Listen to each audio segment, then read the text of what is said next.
My spoiled son decided to win every single arcade game at his stepbrother's birthday party, leaving my other son upset. I'm filled with regret. Just a short while ago I screamed at my son, telling him he'd ruin my life, calling him selfish, comparing him to my drug-addicted ex, and then I threw him out of a party. I need to get this off my chest because it's something I can't discuss with anyone in my real life. I'm 36, a woman, and I have 2 sons. My oldest is 13 from my first marriage, and my youngest is 8 with my current husband, who is 38. We've been together for 9 years, married for 7. On paper we have a stable, healthy home. My husband is a good partner, a good dad, but things are unraveling now, mostly because of me. My first marriage ended when my oldest son was 5.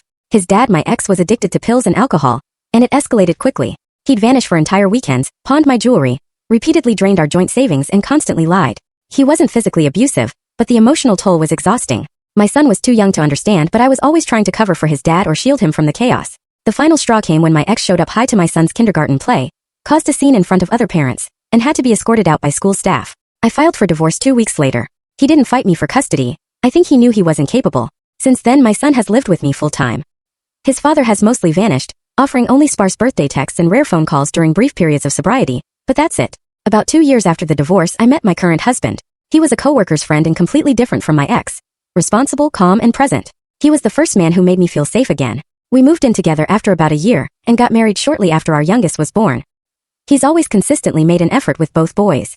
He's never raised his voice, never shown obvious favoritism. He coached both their soccer teams, took them to movies, helped with homework. All of it. But there was always a subtle difference, and I don't blame him for it. There's an ease he has with our younger son that he's never quite had with my older one. It's natural. That's his biological child. But I'd be lying if I said I didn't use that disparity to rationalize my own emotions. Here's where things get difficult to admit. I don't feel love for my older son. I'm not proud of that. I'm not even stating it as an absolute truth. I know it sounds cruel, but I've been feigning affection for so long that I honestly don't know what's real anymore. It's not that I intentionally act cold towards him. I still do everything a mom should do. But there's a distance, an emotional barrier I could never breach. I know a lot of it stems from how much he reminds me of his dad.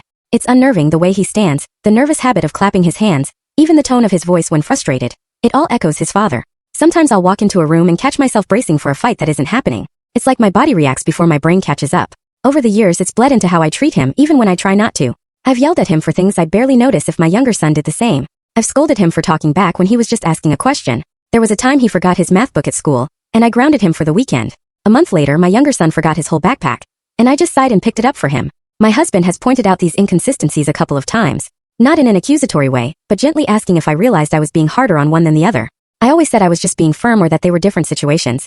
In my heart I knew he was correct. But voicing it aloud felt like validating my deepest fear, that I was failing as a mother to my elder son. And here's the part that really makes me question everything. My older son knows. I've never said anything directly